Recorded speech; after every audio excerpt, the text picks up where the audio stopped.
Welcome to Working with Health IT Systems, HIT and Aspects of Patient-Centered Care. This is Lecture A.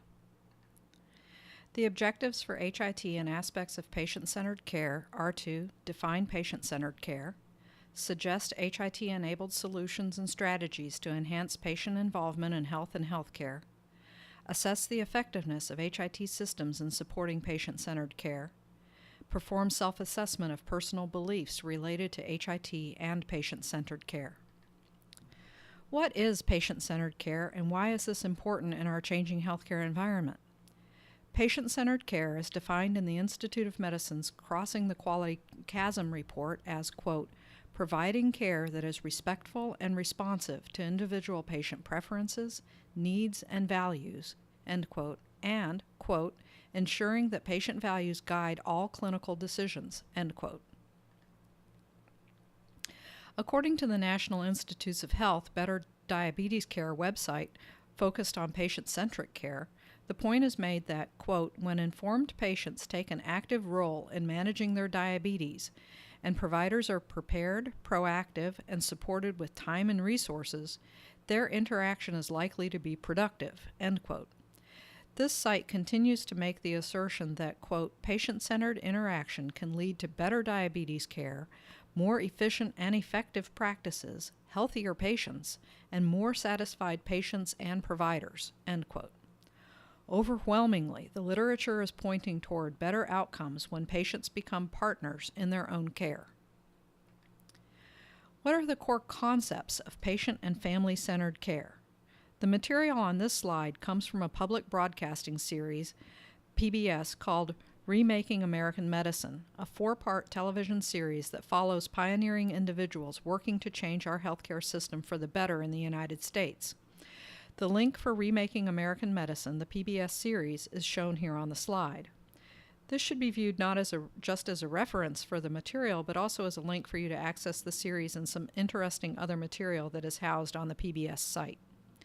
The 4 core notions of patient and family-centered care that are presented in this series echo the concepts that we just discussed. The first concept is dignity and respect. Patient-centered care responds to the patient's needs, wants, and preferences and takes into account the cultural and traditional aspects that are important to the patient and his family. It calls for treatment of the patient as an individual, which requires customization of the plan of care and encourages the patient to learn more about his condition so that he is better prepared to take an active role in medical decision-making.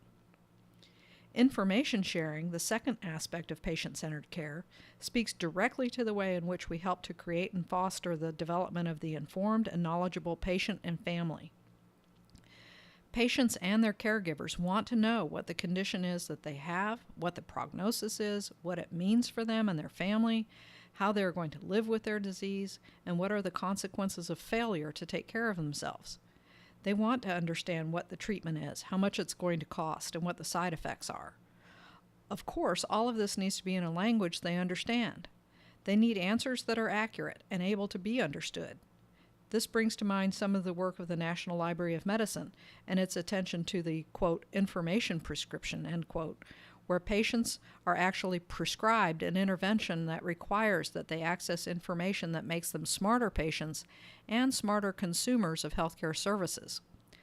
This is where the open access to knowledge, which was once restricted to physicians, their charts, or locked up in a medical library somewhere, can really be used to support patient-centered care. Knowing is one of the most powerful tools that a patient and his family has because it contributes to better outcomes and more efficient care. The third concept, participation, goes hand in hand with the prior 2 concepts. In the series Remaking American Medicine, it is pointed out that patients and family must be, quote, encouraged and supported in participating in care and decision-making at the level they choose, end quote. Collaboration is the final concept. It is interesting that this concept includes shared decision-making at the policy and planning level, as well as at the direct intersection of the patient and the healthcare system. This aspect encourages the involvement of the patient, the family, and the caregivers in helping to plan not only the plans of care that will help a patient to achieve an optimal level of health, but also in the development of policies and physical aspects that help the patient to succeed. Including the patient and or their family perspective in the way that care is provided or in the way that a unit is designed are examples. For instance, not too long ago, the idea of a parent rooming in with a sick child was absolutely unheard of. It would be terrifying for a child when her mother would go home at night. Fortunately, all that has changed. In one case, a pediatric unit was designed based on recommendations by focus groups made up of patients and their parents. These were primarily those with chronic illnesses who spent considerable amounts of time in the hospital. The uncomfortable lounge chairs that exhausted parents were expected to rest in were eliminated. They were replaced with fold-out chairs that go completely flat and make a reasonably comfortable bed. Children were asked about what they wished to eat so that children could actually have some say in, with limitations of course, what they would like to have on a meal tray or at snack time. The point here is that the collaboration is vital to the achievement of true patient-centered care. Pictured here is Dr. Don Berwick, who is the former administrator of the Centers for Medicare and Medicaid, also known as CMS. You can view a compelling video of Dr. Berwick discussing what patient-centered care means to him. The YouTube address is listed on the slide and is closed captioned. The Pew Internet study of 2009 is an illustration of some of the impetus of patient-centered care. There is a driving force that the study refers to as, quote, the rise of the active patient, that is contributing to the call for patient-centeredness. The American public, once content with static pages of health information, is shifting toward active information provision. The public is moving toward reading blogs and participating on social networks and the like. Patients are changing. Our healthcare system is changing. Along with this, the provider population and the educational system that trains them must change as well. It is a new world. One of the incredibly popular social networking sites at present is called Patients Like Me, where people with similar health concerns interact with one another, learn from one another, and become more empowered patients. You may want to visit this site if you've not seen it already.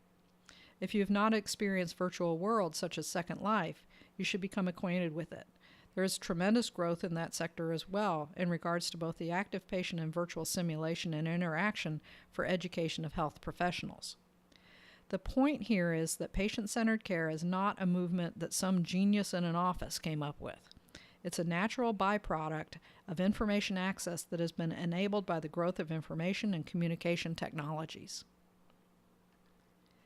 It may be helpful for you to have a side-by-side comparison of how the old way of doing things compares to the new way of doing things regarding patient centricity.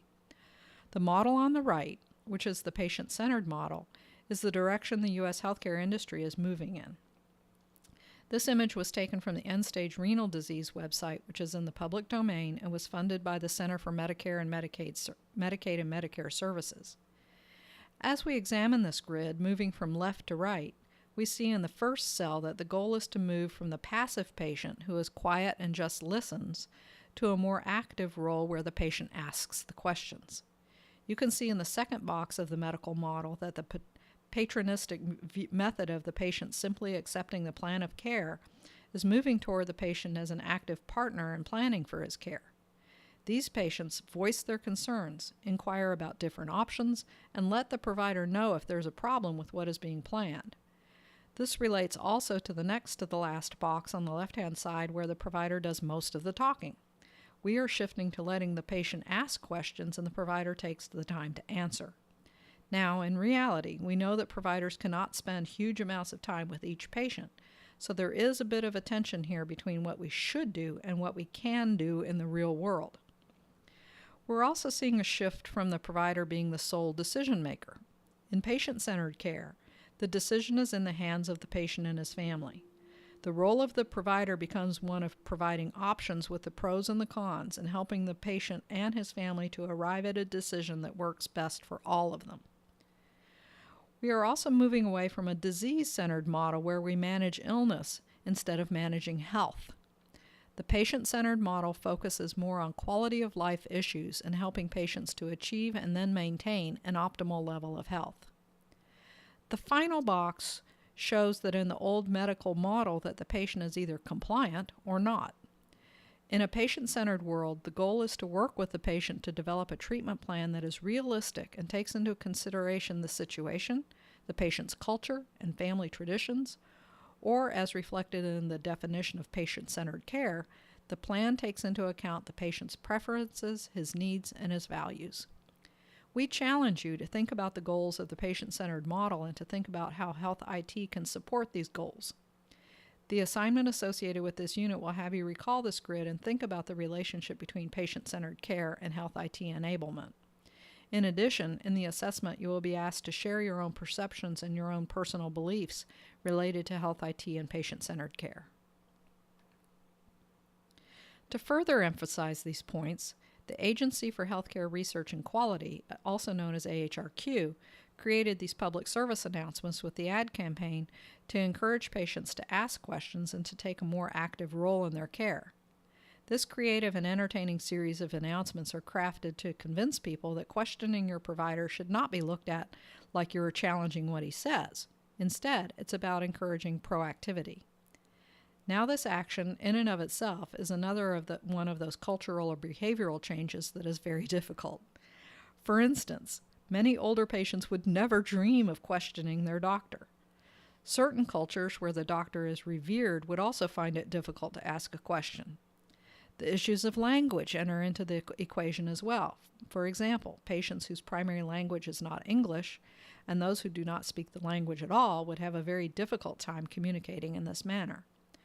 Some providers would prefer that patients don't ask them a question in the first place, believing it's just easier and better for the patient to do as they are told, and fewer questions means the quicker they can get on to the next patient.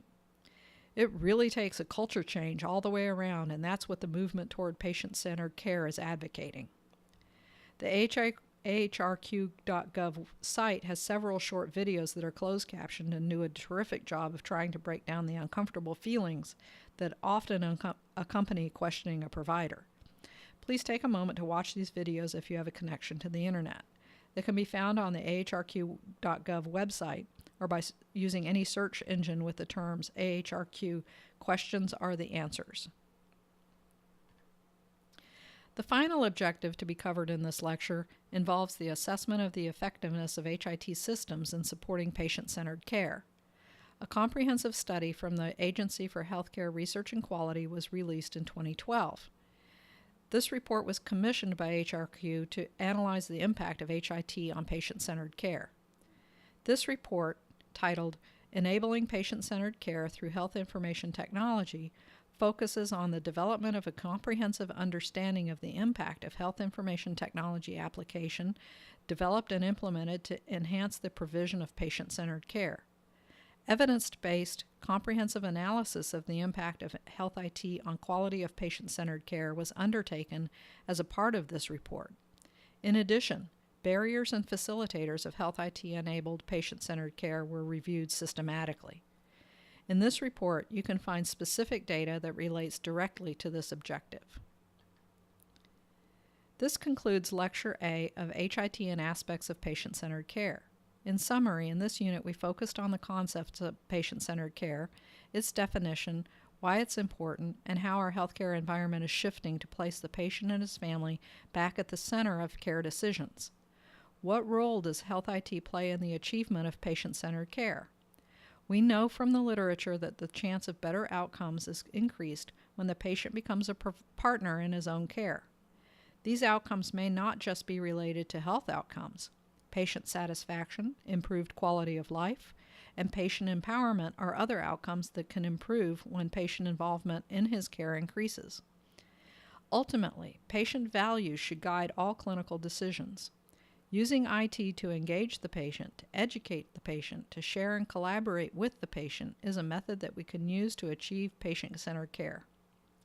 Dignity and respect, information sharing, participation, and collaboration, the four core concepts of patient and family-centered care, are vital aspects.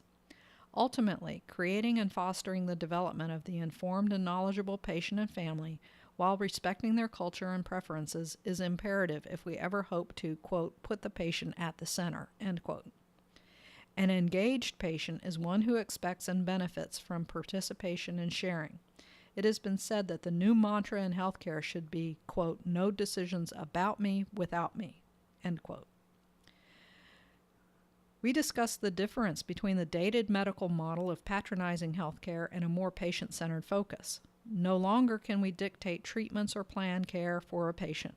We will coach patients, plan with patients and families, and move toward promoting health instead of managing illness.